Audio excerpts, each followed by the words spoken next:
Hi guys, today I'm vlogging on the Sony A7IV with the Tamron 17-28mm lens, and I think this is the best vlogging setup that you can have in 2022. So in this video I will tell you why, and I will also share my vlogging settings with you to get the most out of it. At the end of the video I will also share my other gear with you, for example to get such crisp audio.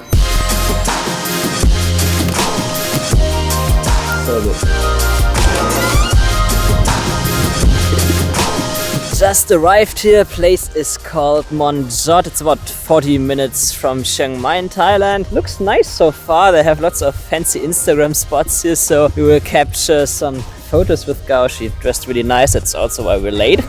It's so weird right now. You can just get into the cinema without anything, but then here in the nature they require a vaccine certificate for you. I am vaccinated, but still there's no common sense anymore. So why this camera and lens combination and not anything else? There are the obvious reasons, of course, like small, lightweight, etc. But you know that already. You get the same stuff with the A7C and this lens. But the A7IV has 33 megapixels, and that actually makes a good difference because the biggest weakness of this setup is the 28mm on the long end. Because when you're vlogging, it's not just about talking into the camera, but it's also about shooting B-roll. And for B-roll, you sometimes want to be a bit closer than 28mm. And now with this 33 megapixel, that means that you can crop a lot more. So for example, if you just add the normal 1.5x crop, then you are at about 42mm already, which is a lot closer. And then you can add the clear image zoom with 1.5 as well. That gets you to over 60mm already. And when you add all crops, including the active stabilization crop of 1.1, you're already at 69mm. That gives you a focal length of 17 to 70mm essentially. Now, of course, if you add all these crops, I think you're not at native 4K anymore. It's like probably 3K or 2.5K or something like that, upscale to 4K, but that still looks really good and better as normal 1080p. Of course, you also want to be able to access all these crops quickly, and that's why I will share my settings for the button customization later with you. Of course, there are also a few other reasons why I would prefer this camera over the A7C or A7 III. First one is really that 10-bit that really helps not just with color grading, but also to capture the full dynamic range, because for that you need S-Log3. And then there's also 4K 60, which is important for me because I sometimes want to do slow motion. Now there is a crop in 4K 60, but I don't really see that as a big problem because slow motion is there to emphasize a certain shot. And what you also do to emphasize shots is to zoom in. And if I really want to go wide angle, I can still use another lens. I have food trucks here. That smells so good. I'm on keto though. Can't really eat anything here. It sucks. Oh, that's a bit weird now. I'm shooting photos with the A7S III because I don't want to change lenses all the time. Usually I would do the opposite, of course. Time for a bit of drone flying. New Mavic 3. So far I'm happy with it. Didn't got any problems as many people have, but I agree that DJI should not release an unfinished product with their software. Could be better. Ready?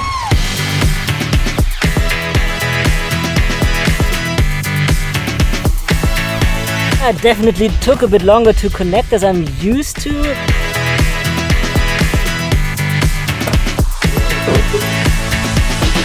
Now let's talk about the settings that I use on the A7IV, and the first one is that I have set the downward button on the scroll wheel to the crop mode, and then I have set the C3 button on the back to the clear image zoom. So after that I just use the scroll wheel to zoom in fully. It takes a little bit longer, but I also don't need it that often. I have active stabilization in the quick menu because usually I also use standard, and this 10% crop is not really that important. I can still crop in post. And also when it comes to focusing, I've set the C2 button on top of the camera to switch between manual focus and AFC, autofocus continuous, because sometimes I have foreground object and I want to keep my subject in the background in focus, so that would not work in AFC. And then I've set the video record button to switching between wide and focus point, small, medium and large. And I set my shutter button to record, so I don't really need the record button. But I must also say that I kept the same button layout that I already used on the A7S III without all the crop factors. So the C3 button, for example, it's not like super accessible because I need my second or my left hand for for that. So if you want to change that because you only use the A7IV, you have your cameras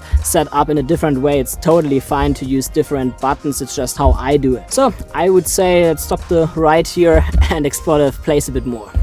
It's so cool about Chiang Mai. They just place this car here now for Instagram to get some cool shots, and they do that everywhere here around the city, in all the cafes and many other places.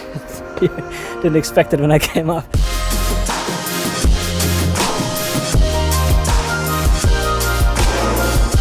Found this classroom here in the nature, which looks quite nice, except when it's raining. And let's talk about what other tools I use when I vlog. And there's at first the best microphone ever, at least for Sony cameras.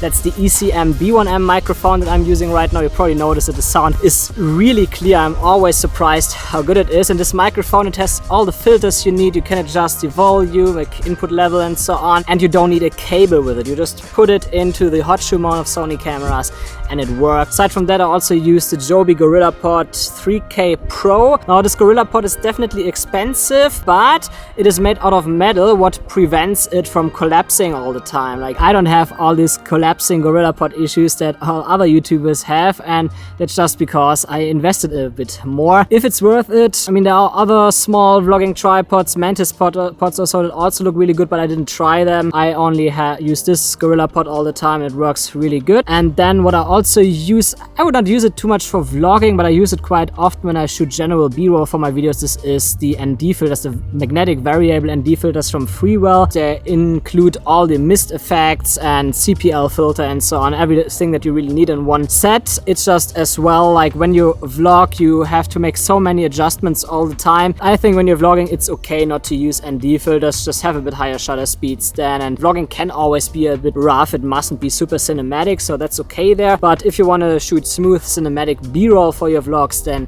definitely go for this Freewell system. It's really that good. And of course, the back is also important. I use the Wandrd, I think it's Wandrd Provoke 31 liter bag here. It's definitely a bit bigger, but I usually carry two cameras, A7S3, A7IV, plus additional lenses, plus my drone and usually some other stuff and defilters and so on. All of that fits into this bag. I can also attach my FPV drone here on the outside, and aside from that, also for my tripod, one bag here. My MacBook 14-inch fits in there as well. I think 16-inch should also be possible. And this bag is super rugged. Like, I constantly worry that I scratch it because I handle my bags really bad. As you can see, it's a little bit dirty, but you can easily clean that up. So that's my bag of preference. There are also smaller models, the light version, a 21 liter version and so on. If you don't carry so much gear with you, it's probably even better for vlogging, but yeah, that's the one that I use and I love it. Alena, photo who? Me. I would say you go on top and I shoot from the side.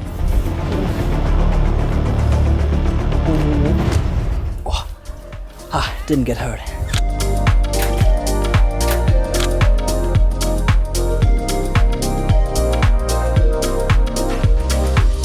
That's good. Oh, so far the camera survived it, but not my mask. It's actually a good example now why not always sunrise and sunset is nice. Now you see the airplane there and the sun falls on it from the top, what creates a nice rim light around it. It's also sometimes over the day at noontime or later. You can also get good shots. It really depends sometimes.